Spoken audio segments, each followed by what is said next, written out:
자, 고개 드시고 반갑습니다. 예, 날씨가 그냥 바람이 강철처럼 그냥 차갑죠. 예, 아유, 오늘 뭐 걸어오는데 그냥 귀가 그냥 얼 것 같처럼 그냥 춥고 그랬습니다. 자, 시간도 금방 또 지나갔죠, 여러분들. 그래서 11월 달 여러분들 처음 뵌 지 엊그제 같은데, 이제 여러분들 얼굴도 이제 있고, 난 있고, 이제, 그 다음에 시간도 이렇게 이제 벌써 마지막 그 수업이 됐습니다. 금방 이렇게 두 달이 한순한 과정이 금방 지나가는 것 같습니다. 자, 새해도 여러분들이 이제 또 금방 시간들이 또 지나갑니다. 자, 그래서 겨울에 또 이렇게 춥더라도 그래도 우리가 묵묵히 버텨내셔야 되는데, 항상 그 보면은 요즘 그 여러분들 그 수업을 보면 그 일정이 항상 우물처럼 인원이 항상 일정하죠. 자, 한 주 나오면 한 주 또 빠지고 번갈아가면서 빠지고 나오니까 항상 우물처럼 인원은 항상 일정한 것 같고, 그러면서 조금씩 줄어드는 것 같은데 첫 마음이 변하지 않으셔야 되겠습니다. 자, 여러분, 교재는 양도소득세 우리가 계산 과정 478페이지요. 478페이지에 여기부터 볼 차례죠. 계산 과정 펴놓으시고, 양도소득세가 어렵다 그러면 여기가 어려운 거라고 그랬습니다. 여기부터가 이제, 그래서 본격적으로 양도세를 어떻게 계산하는지 오늘 계산 과정을 볼 거고요. 또 양도소득세 세금 계산했으면 내야 되겠죠. 그래서 어떻게 내는지 그 납세 절차 그 과정을 오늘 배우도록 합니다. 일단 그 전에 지난 시간에 배운 것을 한번 복습해 보면, 여러분, 자, 지난 시간에 소득세 우리 배웠습니다. 우리 시험에서 제일 중요한 양도소득세는 법에 열거되어 있는 소득세법에 열거된 소득의 한 종류죠. 그래서 우리 이제 소득세 총설적인 얘기를 배웠는데, 시험에서는 독립한 문제보다는 종합 문제 속에서 이렇게 지문 한 줄씩 나오는 것들이 있습니다. 자연인 개인의 소득에 부과하는 게 소득세죠. 법인의 소득은 법인세고. 그런데 그 소득의 종류를 제가 지난 시간에 8가지 소개해 드렸고요. 또 그 다음에 소득세 과세 방식도 배웠는데요. 소득세 과세 방식이 종합과세 방식이라는 것은 종합소득에 해당되는 소득들, 이자, 배당, 사업, 근로, 연금, 기타 소득들을 1년을 단위로 전부 다 어떻게 한다? 합산해서 과세하는 방식, 이게 종합과세 방식이고, 그 다음에 분리과세 방식도 소개해드렸어요. 종합소득에 해당되는 소득들 중에서 따로 분리해서 과세하는데, 소득을 지급하는 자가 소득을 지급할 때 원천징수함으로 종결하는 과세 방식인데, 일용직 근로자의 소득 같은 거, 근로소득 중에서 제가 건설 현장 가서 일당 하루 일해가지고 일당을 받았다 그러면 소득을 지급하는 자가 애초에 세금을 떼고 줘요. 그럼 제가 받은 그 일당은 저의 다른 소득과 합산한다 안 한다? 하지 않습니다. 주택 임대소득 중에서 2천만 원 이하의 주택 임대소득은 2018년까지 소득에 대해서는 비과세라는데, 2019년도부터는 이제 2천만 원 이하의 주택 임대소득은 자 어떻게 하냐, 14% 세율로 해서 세금을 이제 주택 임대소득에 대한 소득세를 따로 내요. 그러면 그 2천만 원 이하의 주택 임대소득은 저의 다른 소득과 합산한다 안 한다? 안 하고 그대로 종결하는 과세 방식. 여러분들이 은행에다가 뭐 한 몇천만 원 입출금 자유로운 통장에 넣어놨어요. 그러면 은행에서 이자 소득을 지급하면서 소득세를 애초에 떼고 원천 징수하고 여러분 이자 소득을 지급합니다. 그럼 여러분이 받은 1, 2만 원의 그 이자 소득에 대한 것은 다른 여러분의 소득과 합산한다 안 한다? 안 한다. 이게 분리과세 방식. 자, 제일 중요한 것은 분류과세 방식인데, 우리 시험에서 제일 중요한 양도소득이 어떤 과세 방식을 채택하고 있습니까? 분류과세. 그래서 양도소득은 종합소득이나 퇴직소득에 대한 과세 표준과 합산해서 계산해요? 아니면 따로 구분해서 과세해요? 구분해서 과세한다는 거. 그래서 이거 양도소득은 종합소득이나 퇴직소득에 대한 과세 표준과 별도로 어떻게 한다? 구분하여 과세한다. 29회 시험에 나왔다고 그랬죠? 그 다음에 또요. 소득세는 자연인 개인의 소득에 부과할 때 개인주의, 개인 단위 과세합니다. 그래서 부부 소득도 어떻게 한다? 따로따로. 자, 개인별로 과세합니다. 그런 거지 합산하지 않습니다. 원칙적으로. 연대 납세무 원칙적으로 없습니다. 공유물을 양도하는 경우에도 여러분 양도소득세 부부 공동명의 재산 양도하더라도 양도소득세는 따로따로 각각 계산합니다. 여러분들. 이런 것들.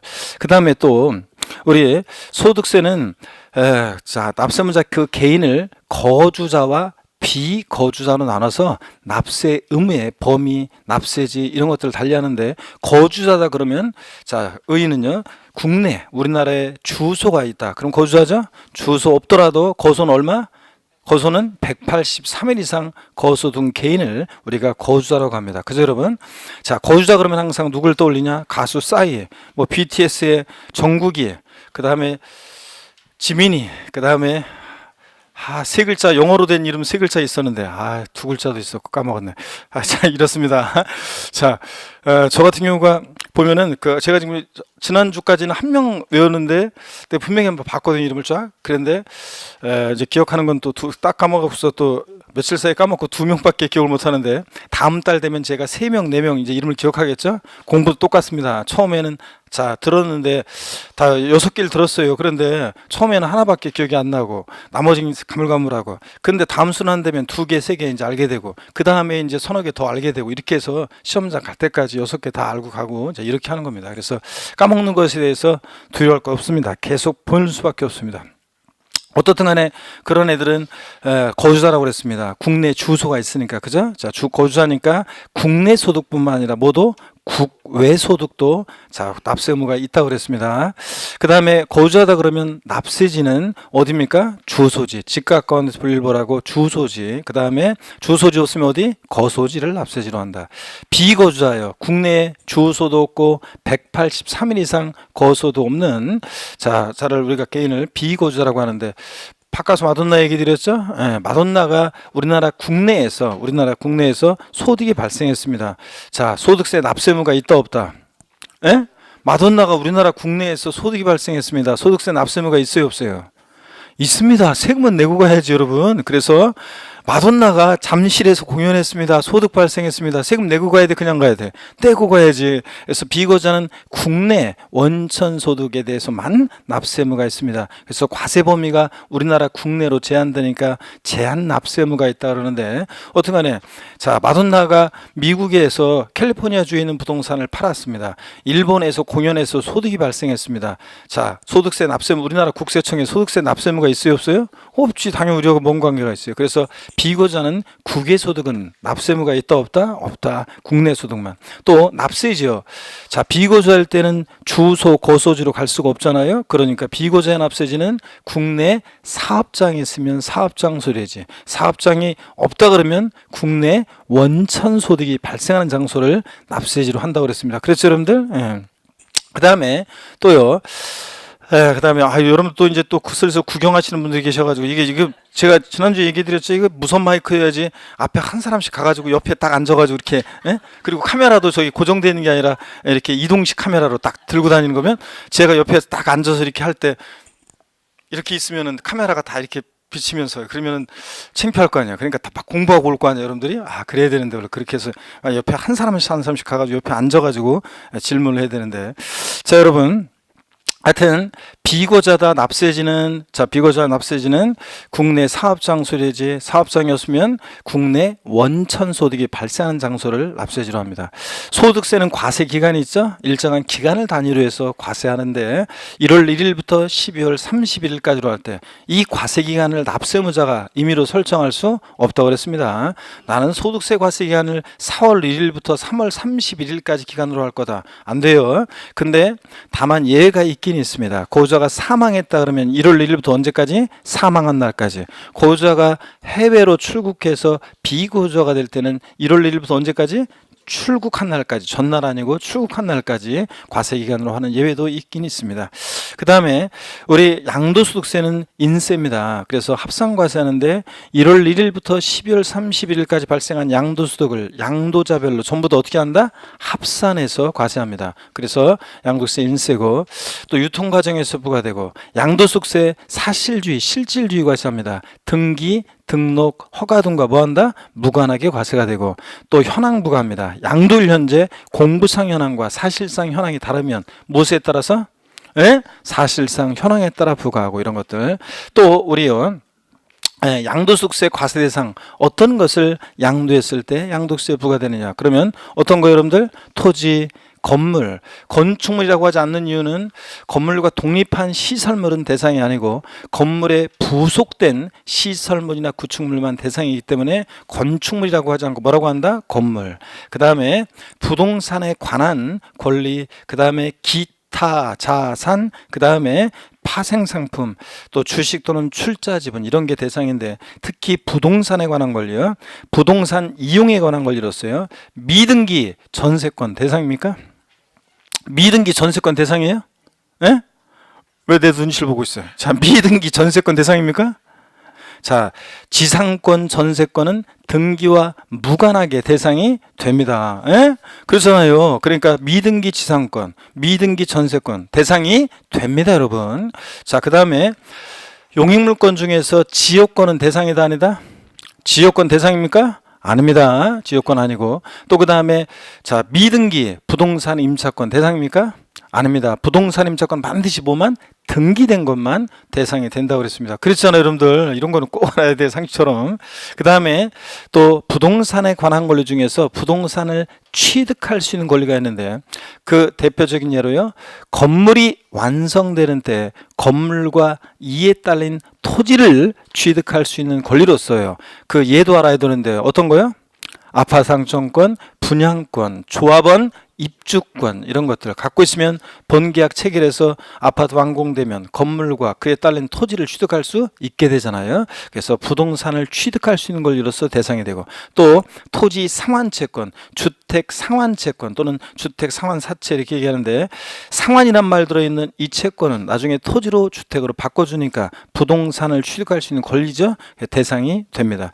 국민주택채권 같은 것은 백날 갖고 있어도 국민주택으로 안 바꿔주니까 대상이 아니고요. 그 다음에 또 부동산 매매 계약을 체결한 자가 계약금만 지급한 상태에서 양도하는 권리. 그래서요, 부동산 매매 계약 체결하면서 계약금을 치렀다. 계약금을 치렀다는 것은 치른 자가 치르지 않은 자보다 우선적으로 그 계약을 완성시킬 수 있는 지위 권리를 갖고 있다는 거잖아요. 그러니까 부동산 매매 계약을 체결한 자가 계약금만 지급한 상태에서 양도하는 권리, 이런 것도 대상이 된다. 자, 그렇죠, 여러분들. 자, 이런 것들 부동산에 관한 권리로서 대상입니다. 또 기타 자산 글자 그대로 네 가지가 있는데 특정 시설물 이용 및 회원권 대상인데요. 골프, 콘도, 헬스클럽 회원권 등등. 여러분 동네에 있는 헬스클럽 회원권은 대상이 된다, 안 된다? 된다고 그랬습니다. 명칭 불문하고 이용권, 회원권 대상이고 회원권적 성격이 들어있는 주식도 포함해서 대상이 된다고 그랬습니다. 그렇죠? 제 친구 골프장 법인의 대표다 그런 얘기 해드렸잖아요. 뻥으로. 자, 그래서 이런 거 회원권적 성격이 들어있는 주식도 포함해서 대상이 되고 또 영업권은요 반드시 사업용 고정자산, 그래서 토지 또는 건물, 부동산에 관한 권리 이런 것과 함께 양도될 때 영업권은 대상이 되는데 영업권만 단독, 즉 사업용 고정자산과 분리되어 양도되는 영업권은 기타 소득세 대상이고 양도소득세 대상이 아니다. 그래서 여러분들 아이고 점점 이거 자 목소리가 잘 없으시는데 그 다음에 기타 자산의 특정한 법인 주식 두 가지가 더 있는데 그 요건 뭐 한 번 나온 적이 없고 그냥 특정한 법인 주식 두 가지가 기타 자산으로서 양도세 대상이 된다. 이렇게 해서 기타 자산 네 가지. 그 다음에 기타 자산에 해당하는 주식을 제외한 주식 또는 출자 지분이요. 그래서 주권 상장 법인 주식은요 대주주가 양도하거나 또는 뭐 할 때 장외거래요. 증권시장을 통하지 않고 장외거래할 때만 대상이지 소액주주가 증권시장을 통해서 양도하는 주권 상장법인 주식은 대상이다, 아니다? 아닙니다, 여러분들. 자, 그 다음에 또 우리가 파생상품은 그냥 코스피 200 선물 옵션에 해당하는 일정한 금융상품, 파생상품 제목만 하시면 됩니다. 대상이 된다는 거 요거만 하시고요. 그래서 다시 토지, 건물, 부동산에 관한 권리, 기타 자산, 주식 출자 지분, 파생상품 6가지가 양도세 대상이 됩니다. 그게 그 다음에 여러분요.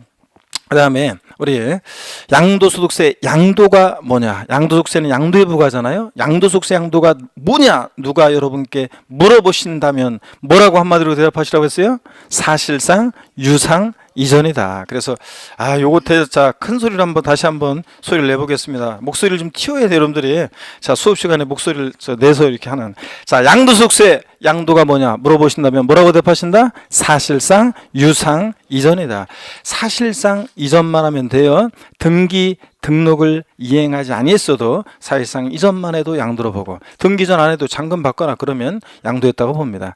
또 사실상 이전해야지 형식적 이전은 양도가 아닙니다. 그 형식적 이전의 대표적인 예를 제가 뭘 들어드렸냐면, 양도 담보 목적으로 이전은 양도에 해당하지 않습니다.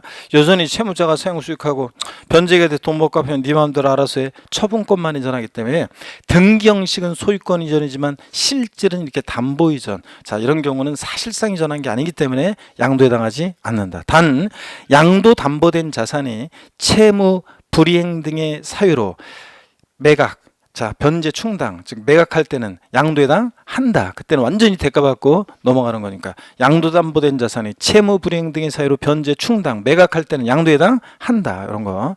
그 다음에 양도속세는 반드시 유상이전, 대가를 받고 이전해야지 무상이전은 양도에 해당하지 않습니다, 여러분.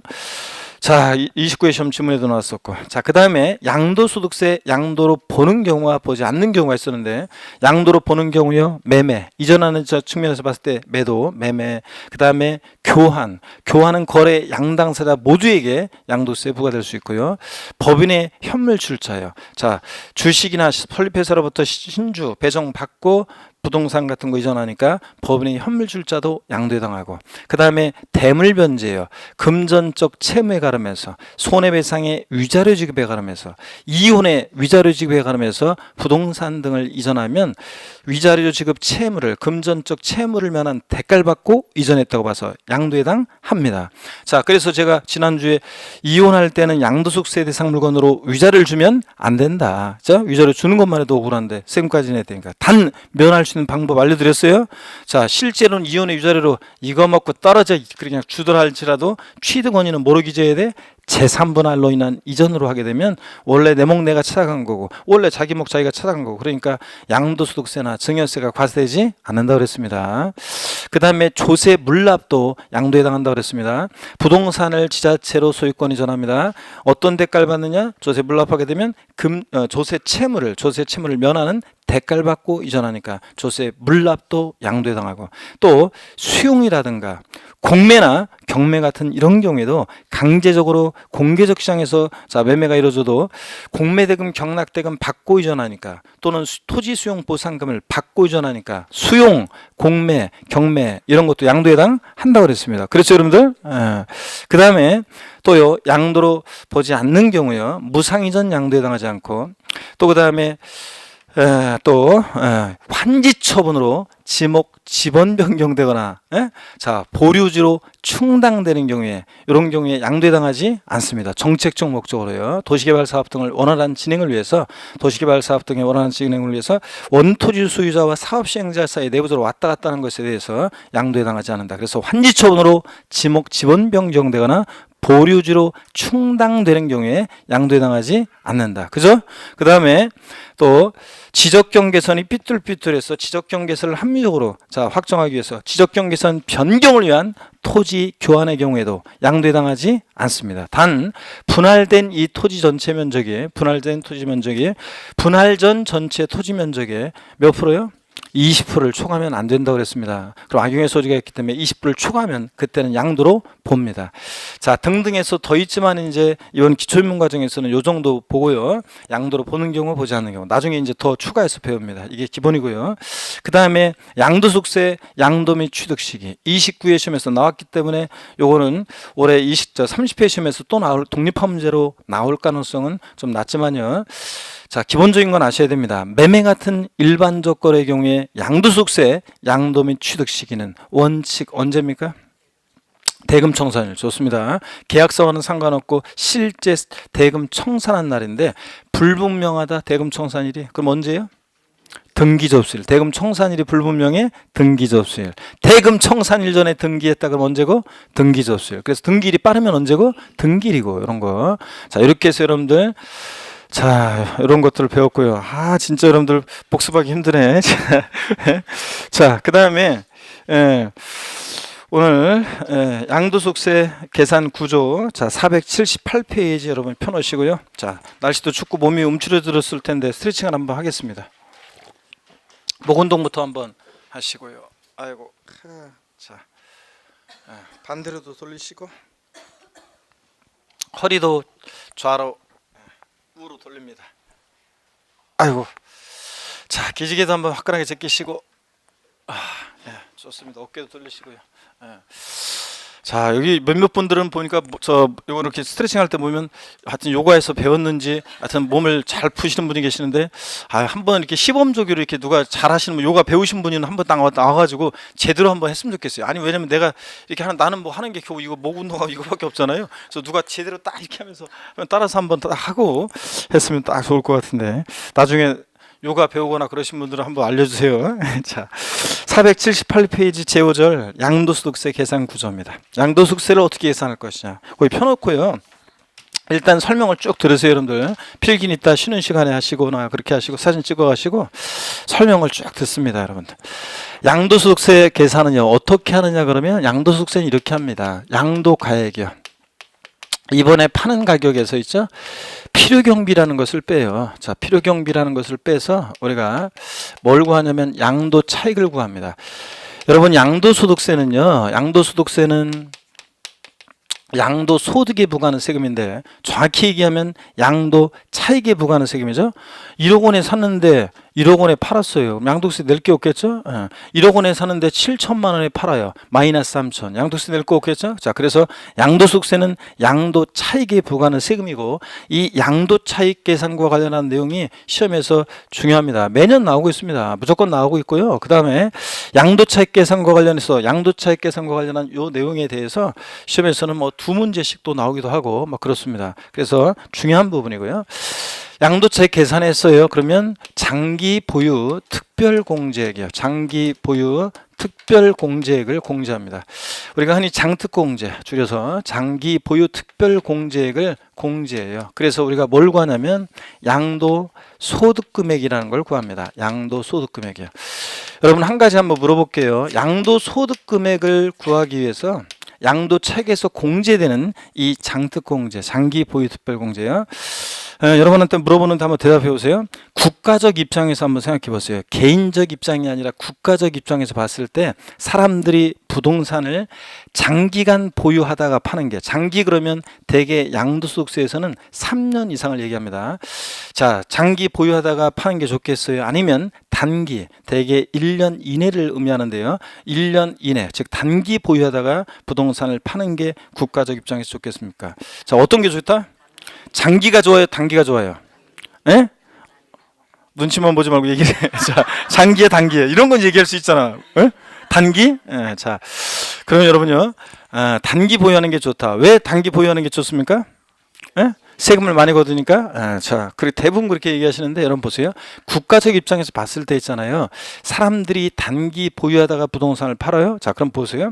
어떤 사람이 부동산을 샀는데 몇 개월 만에 이것을 팔 때 손해보고 안 팔겠죠? 얹어서 팝니다. 그 산 사람이 또 손해보고 안 팔겠죠? 몇 개월 만에 또 한두 달 있다가 팔면서 얹어서 팝니다. 또 얼마 있다가 또 얹어서 팝니다. 얹어서 팝니다. 그러다가 막 이게 올라갔다가 갑자기 이거 아닌데 그래서 부동산 거품이 팍 꺼져서 부동산 가격이 팍 떨어집니다. 반토막 난다. 그러면 일단 6억, 예를 들어서 6억 하던 집값이 3억 원으로 떨어졌다. 그러면 망한 거죠?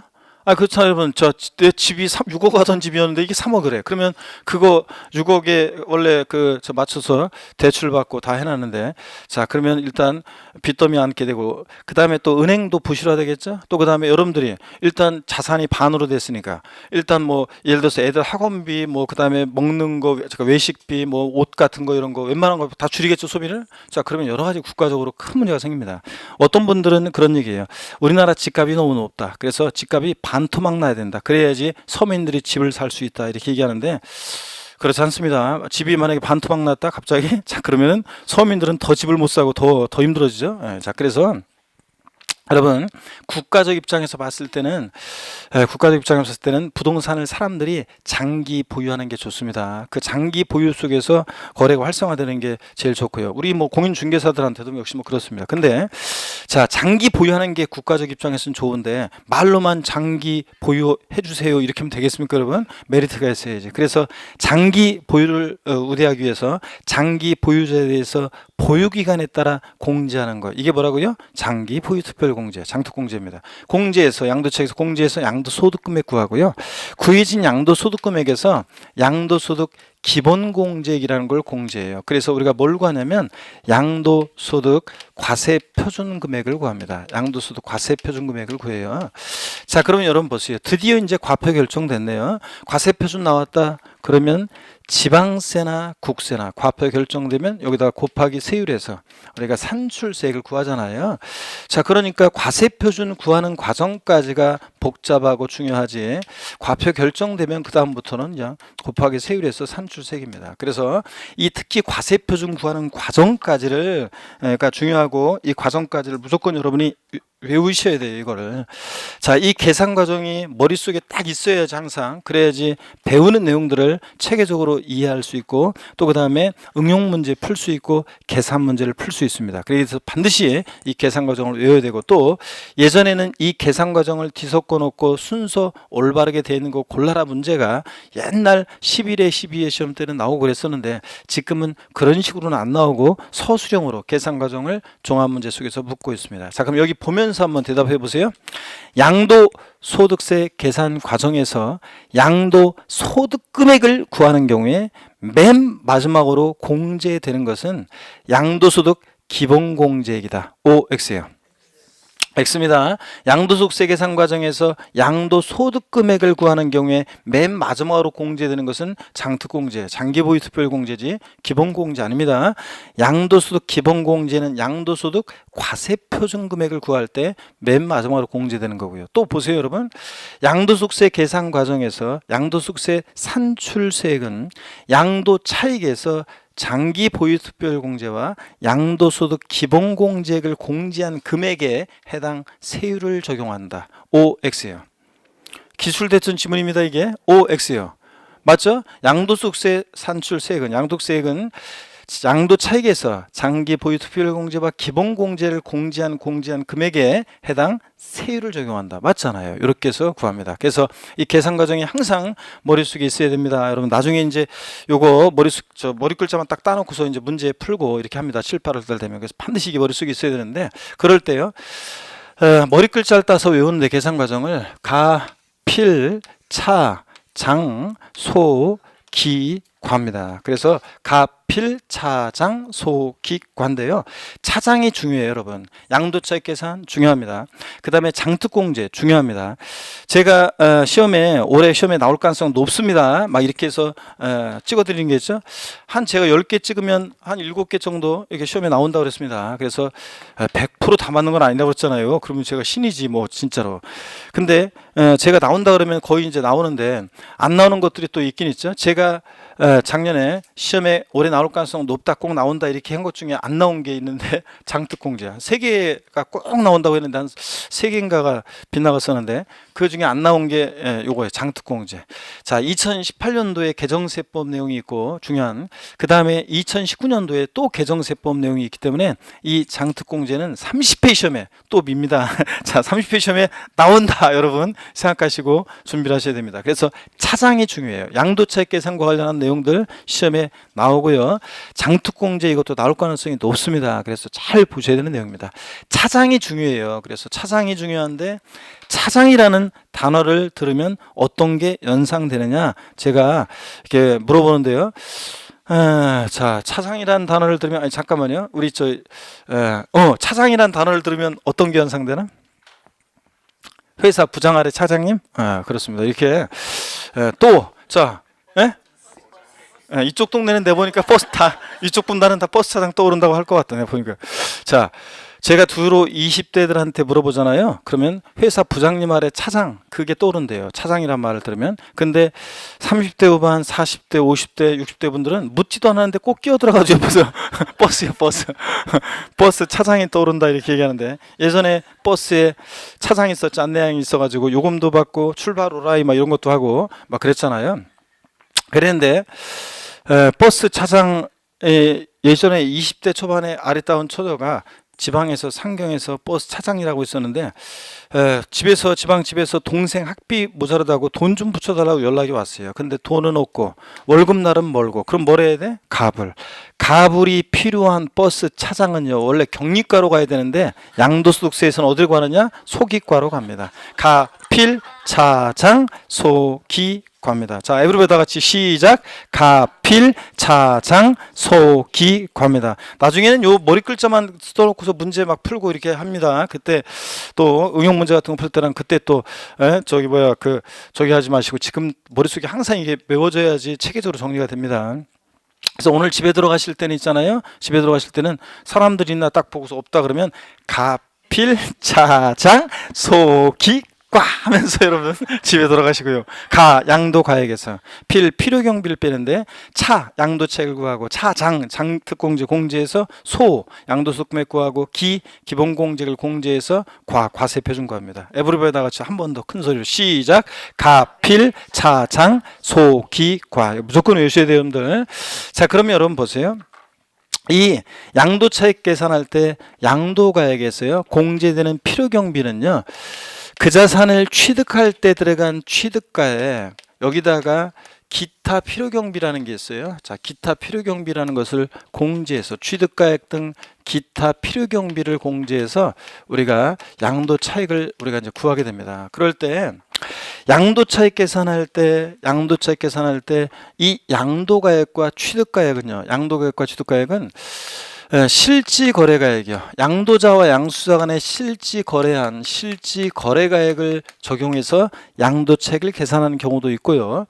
자, 또 기준시가, 국세과세 기준시가를 적용해서 양도차익을 계산하는 경우가 있습니다. 양도가액과 취득가액을요. 자, 실지거래가액을 적용하는 경우도 있고 기준시가 예외적으로 적용하는 경우도 있는데 예전에는 양도소득세 계산은 기준시가 과세가 원칙이었었어요. 그랬다가 이제 2007년 법이 개정돼서 이제 지금은 이제 전면적으로 이제 실거래가 과세하고 있습니다. 그래서 실지 거래한 가액을 적용하는 건데 다만 한 가지 여러분이 꼭 아셔야 되는 게요. 이게 있어요. 이 양도가액과 취득가액의 동일 기준 적용 원칙이라는 게 있어요. 동일 기준 적용 원칙. 이건 학자들이 붙인 제목이고 자, 법령이 이렇게 되어 있습니다. 동일 적용 원칙 뭐냐? 양도차익 계산 시에 양도가액을 실지거래가액에 의하면 취득가액도 실지거래가액에 따르고요. 양도차익 계산할 때 양도가액을 기준시가에 의하면 취득가액도 기준시가에 따른다. 이렇게 되어 있습니다. 자, 양도소득세 양도차익 계산할 때 그러니까 양도가액은 기준시가를 적용하고 양도한 기준시가를 적용하고 그 다음에 취득가액은 실지거래가액을 적용하고 이렇게 해서 계산할 수 있다 없다? 없다는 게 원칙입니다. 양도가액을 실거래가를 적용해서 그럼 취득가액도 실거래가 양도가액을 기준시가를 적용해서 그럼 취득가액도 뭘 적용한다? 기준시가를 적용해서 계산하는 것이 원칙입니다. 양도가액에 의해서 취득가액이 결정되는 거죠. 그런 거지 반대로 취득가액에 의해서 양도가액이 결정되는 것은 아닙니다. 양도가액에 의해서 취득가액이 이렇게 결정됩니다. 동일기준 적용 원칙입니다. 그 다음에 양도차익 계산 어떻게 하느냐 한번 보겠습니다. 여러분 보세요. 양도차익 계산은 어떻게 하느냐? 양도차익 계산은 이렇게 합니다. 양도차익 계산은 원칙적으로는 전면적으로는 이제 지금은 실지거래가액, 실거래가 과세하니까 양도자와 양수자 간에 실지거래한 가액을 적용해서 양도차익을 계산합니다. 실거래가를. 근데 예외적으로 이 실지거래가액이 불분명한 경우가 있습니다. 이 실지거래가액이 불분명하다. 실거래가액이. 여러분 실지거래가액이 불분명하다는 것은 무슨 얘기냐면 이런 거예요. 과세권자 입장에서 실지거래가액을 이 실지 취득한 가액과 양도가액을 인정할 수 없거나 실지거래가액이 인정되지 않거나 미확인, 계약서나 증빙 서류 등에 의해서 확인이 안 돼요. 실지 양도가액과 취득가액이. 어떤 얘기냐? 어떤 지역에 나란히요 아파트 나란히 같은 동 101동 101호 102호 103호가 있습니다. 예를 들자면 101호가 거래 신고해 오기를 예를 들어서 1억에 거래했다고 극신고해 옵니다. 102호는 예를 들어서 1억 200만 원에 거래했다고 신고해 옵니다. 103호는 예를 들어서 250만 원에 극단적인 예로 거래했다고 신고해 옵니다. 그러면 과세권자 입장에서 뭐야, 이 동네 시세가 있는데 250만 원? 인정할 수 없겠죠? 계약서 갖고 와봐라. 그랬더니 막 주머니만 뒤집으면서 오다가 계약서 잃어버렸다는 둥 확인이 안 됩니다. 자, 그러면 여러분 보세요. 이 실지 양도가액과 취득가액이 인정되지 않거나 확인이 안 된다. 그러면 250만 원을 할 수는 없잖아요. 그러니까 자, 이럴 때는 어떻게 해서 양도가액과 취득가액을 정하게 되냐면 추계해서요. 추계해서 추계 방법으로 양도가액과 취득가액을 정하게 됩니다. 그럴 때 시험에서 있잖아요. 요 어떻게 해서 어떤 순서로 추계해서 양도가액과 취득가액을 정하는지 요거 알고 있는지 시험에서 여러 번 계속 물어보고 있습니다. 여러분 보세요. 먼저요. 실질 양도가액과 취득가액이 인정되지 않거나 확인이 안 되면 매매 사례가액이라는 걸 적용합니다. 매매 사례가액이요. 자, 매매 사례가액이라는 게 어떤 거냐? 교재다 있으니까 제 말만 들어주셔도 됩니다. 잘 보세요. 이 자산의 양도일 또는 취득일 전후로 해서 3개월 이내에요. 이 자산의 양도와 동일성, 유사성 있는 거래 가격을 참작합니다. 자, 보세요. 103호. 이 자산의 양도일 전후 3개월 내 이 자산의 양도와 동일성, 유사성 있는 거래 가격. 자, 101호 1억, 102호 1억 200에 거래했어. 너는 그러면 적어도 1억에 거래했을 것이다. 이런 식으로 매매 사례가액을 적용해서 양도세 계산합니다. 근데 이게 없다. 매매 사례가액이. 그러면 감정가액을 적용하는데 감정가액이라는 것은 뭐냐면 2개 이상의 공신력 있는 감정평가업자가요. 보세요. 이 자산 양도일 또는 취득일 전후로 해서 역시 3개월 이내 기간 동안에 2개 이상의 공신력 있는 감정평가업자가 평가한 감정가액의 평균액이 있다. 그럼 그 감정가액의 평균액으로 양도가액과 취득가액을 정하게 됩니다. 여기 없으면요. 감정가액 없으면 환산가액이라는 걸 적용해요. 환산가액. 그래서 환산가액을 적용해서 양도차익을 또 계산하는데 이 환산가액이라는 것은 어떤 때 적용하는 거냐면 이거는 취득 당시요. 예전에 취득할 당시에 실지 거래가액 등이 불분명할 때 합니다. 자, 취득할 당시에 실거래가액이 불분명할 때 취득가액을 환산한 가격으로 하게 되는데 여러분 지금은 여러분들이 이제 거래를 했다 그러면 다 실거래가 신고하게 돼 있고 그거 허위 신고하면 다 과태료 제재도 받고요. 제가 얼마 전에 지지난주인가 언젠가 그 인터넷 기사 보니까 실거래가 신고가 60일인데 현재 지금 요거 30일로 기간 바뀌는 거로 제가 개정된다는 그 입법리고 그 본 것 같은데요. 어떤간에 자, 실거래가 신고를 여러분들이 이제 하셔야 되고 자, 근데 실거래가 신고를 하잖아요. 그러면 국토교통부에 자, 여러분들이 실거래가 이제 딱 전산 입력되고 국세청에 통보돼서 여러분들 국세청 전산망에 실거래가 또 다 그 가액이 입력이 됩니다. 근데 그렇기 때문에 지금은 나 계약서 잃어버렸는데 그래서 나 실지 취득한 가격 이게 확인이 안 되는데 자 이런 말 할 수가 없는 게 지금은 다 입력이 돼 있고 신고도 하고 또 등기부에 등재도 되기 때문에 요즘은 뭐 계약서 잃어버렸다 이렇게 하기가 쉽지 않습니다. 그 인정받기가. 근데 1990년대 있잖아요. 제가 부동산을 샀어요. 그 당시에 저한테 부동산을 판 사람은 양도소득세 신고는 그 당시에 기준시가 과세가 원칙이어서 그 사람은 양도소득세를 기준시가로 신고했어요. 저는 그 당시에 취득세를 시가표준액으로 신고하는 게 관행이어서 시가표준액으로 취득세를 신고했어요. 이번에 계약서 잃어버렸습니다. 실지 양도한 가격은 있는데 실지 취득한 가격이 계약서 잃어버려서 확인이 돼야 한대요? 안 됩니다. 자, 이럴 때는 어떻게 할 것이냐? 그럴 때는 취득가격을 환산한 가격으로 하게 되는데요. 자, 여기 또 봅니다. 환산 가격은 또 어떻게 구하냐면 여러분 보세요. 환산 가격은 자 어떻게 구하느냐? 환산 가액은 이렇게 구합니다. 환산 가액은 이번에 파는 양도 당시의 실거래가액. 자, 요거 파는 가격이 있잖아요. 이번에 파는 양도 당시의 실지 거래가액. 양도 당시 실거래가액 등이 실거래가액이 없으면 매매 사례가액, 감정가액을 적용하는데 하여튼 양도 당시 실거래가액 파는 가격에다가 양도 당시 기준시가분의 취득 당시 기준시가를 곱해서 구해요. 자, 그러면 예를 들어서 이번에 파는 양도 당시 실지 거래가액이 만약에 3억 원이라고 하겠습니다. 자, 양도 당시 기준시가가 2억이고 취득 당시 기준시가가 1억이에요. 그러면 환산가액은 얼마입니까? 3억에 이런 것도 여러분들 저기 막 그냥 이렇게 생각을 한참 해야 되고 막 이러면 곤란해 여러분들. 3억의 2분의 1 절반은 얼마냐고요? 1억 5천만 원이잖아요, 여러분들. 자, 그래서 환산 가격은 1억 5천이 됩니다. 자, 이런 식으로 구하는 거예요. 그래서 이번에 파는 양도 당시 실거래 가격에다가 양도 당시 기준시가분의 취득 당시 기준시가를 곱해서 환산한 취득 가격으로 계산합니다. 근데 여러분요, 이게 사실 사람들이 보면 계약서가 있는데도 일부러 계약서 잃어버렸다고 하고 환산 가격으로 해서 양도세 신고하는 경우도 가끔씩 보게 됩니다. 자, 그러면 왜 그러면 사람들이 환산 가격으로 해서 신고하려고 하냐면요. 자, 계약서 잃어버렸다고 하고 왜 그러냐면 봅니다. 유리예요. 양도소득세 보세요. 실지 취득한 가격, 취득한 가격이 굉장히 낮아요. 근데 많이 올랐어요. 그동안 부동산 가격이. 실지 양도 가격은 큽니다. 그래서 많이 가격이 올랐어요. 양도차익이 지금 이만큼이래요. 근데 환산 가격으로 하게 되면 어떤 현상이 생기냐면 보세요. 양도 당시 실거래 가격이요. 부동산 가격이 많이 올랐기 때문에 양도 당시 실거래 가격이 커요. 근데 기준 시가는 미처 시세를 못 따라갑니다. 오늘도 제가 오면서 인터넷 기사 보니까 지금 공시 가격 지금 많이, 자, 특히 단독주택들 공시 가격이 굉장히 시세에 뭐 30% 정도밖에 반영이 안 되고 굉장히 낮게 공시 가격이 반영됐었는데 요거 이제 많이 현실화 되려고 지금 많이 올라가는 것 같아요. 그래서 내년 2019년도 보유세 부담이 이제 굉장히 늘어날 거다 이렇게 기사를 본 적이 있는데, 자 보세요. 가격은 많이 올라서 가격은 높아요. 근데 기준시가는 시세를 미처 못 따라가서 작아요. 그러면 큰 수를 작은 수로 나누니까 큰 수가 남을 거 아니에요. 그래서 환산 가격으로 하게 되면 실지 취득한 가격보다 커져요. 그래서 환산 가격으로 하면 커진단 말이에요. 취득 가격이. 그러면 자, 양도 차익 이만큼 된 거죠? 그러면 이만큼 지금 이득 본 거잖아요.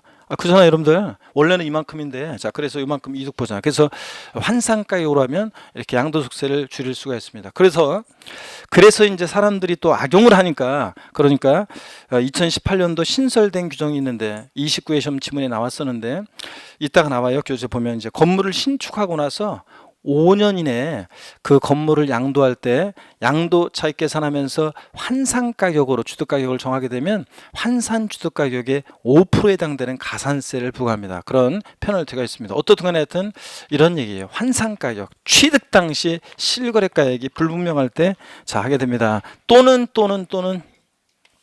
이 순서가 바뀌면 틀려요. 매, 감, 환 이 순서로 추계하게 되고요. 또는 극히 예외적으로 이제 기준시가를 또 적용해서 양도차익을 계산하기도 합니다. 자, 그러면 여러분요, 제가 좀 설명드리려고 하는 게 또 뭐냐면 추계 방법. 자, 어떤 경우에 추계하느냐, 이렇게 원칙적으로 양도차익 계산은 실거래가를 적용하는 건데 실지 양도가액, 실지 취득한 가액을 적용해서 양도차익 계산하는데 이 실지 양도가액과 취득가액이 인정되지 않거나 자 계약서 등에 의해서 확인이 안 되면 그 양도가액과 취득가액을 추계해서 정하는데 어떻게 추계해서 정한다? 매, 감, 환 또는 기준시가를 적용합니다. 요거 순서 바뀌면 틀려 여러분들 순차적으로 이렇게 적용합니다. 구체적인 자 추계 결정 경정의 순서를 좀 소개해드립니다. 여기 보세요. 자, 요거 알고 있는 시험에서 또 여러 번 나오는데요. 구체적으로 추계 결정 경정하는 추계 결정 경정할 때 순서를 한번 보겠습니다. 추계 결정 경정. 우리가 과세권자가 세금 계산할 때 결정한다고 하고 고치는 게 경정인데요. 추계 결정 경정의 적용 순서를 한번 보겠습니다.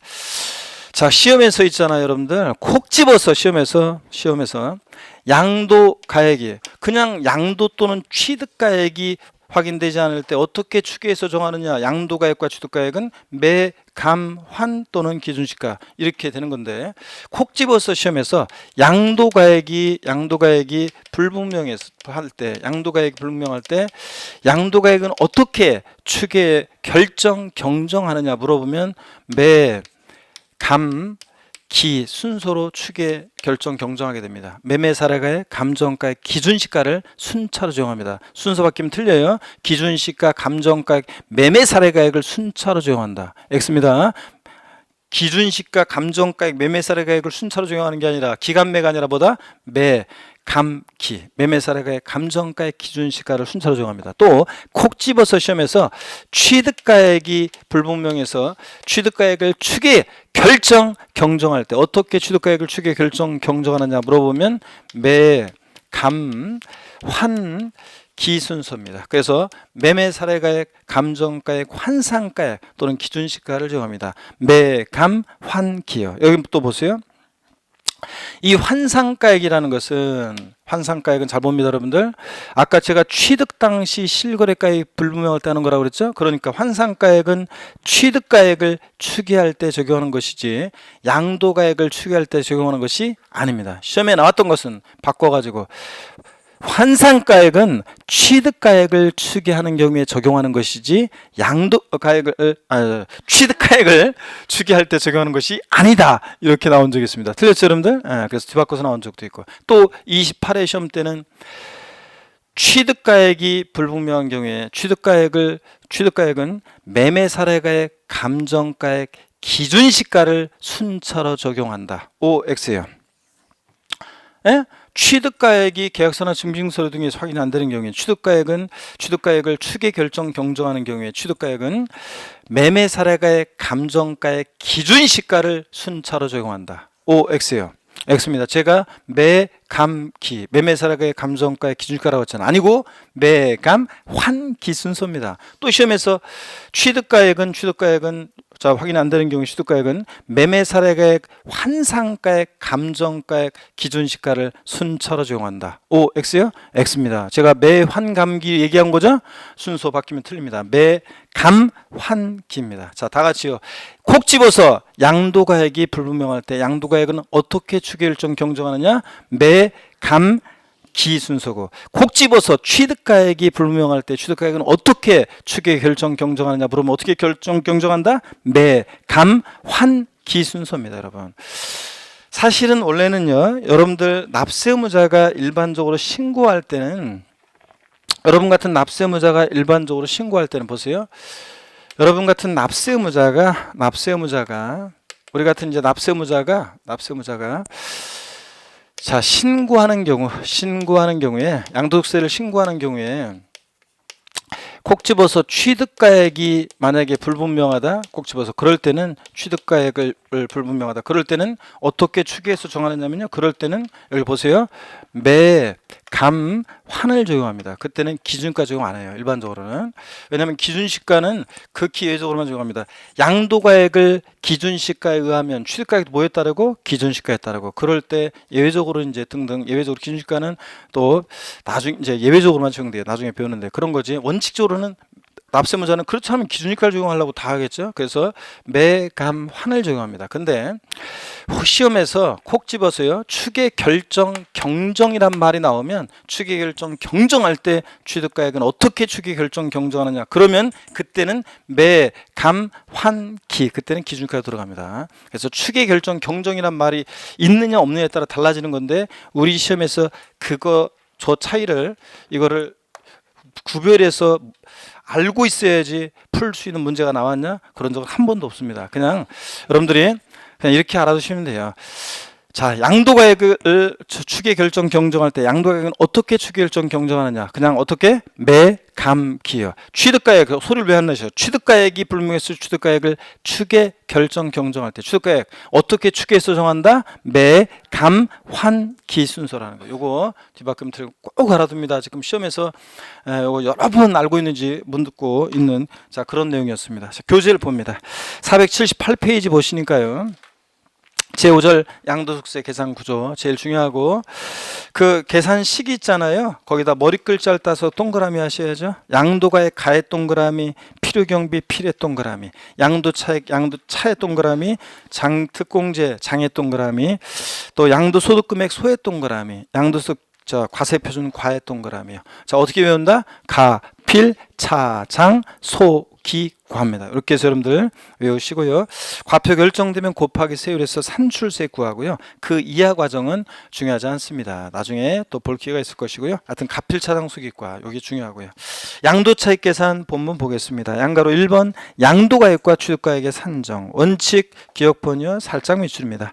양도소득세가 과세되는 자산의 양도가액은 그 자산의 양도 당시 양도자와 양수자 간의 실제로 거래한 가액에 따른다. 그렇죠? 실지 거래한 가액. 그 다음에 479페이지 넘어갑니다. 동그라미 2번 실지거래가액이 불분명한 경우요. 추계조사 결정 경정이요.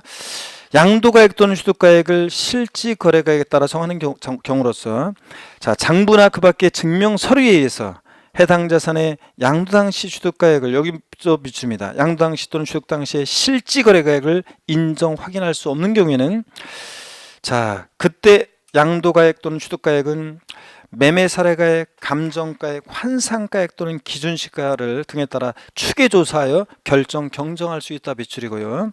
구체적인 추계결정 경정 순서요. 콕 집어서 취득가액이 불분명하다. 머리 글자를 따라 동그라미 하셔야죠. 매, 감, 환, 기 순서고.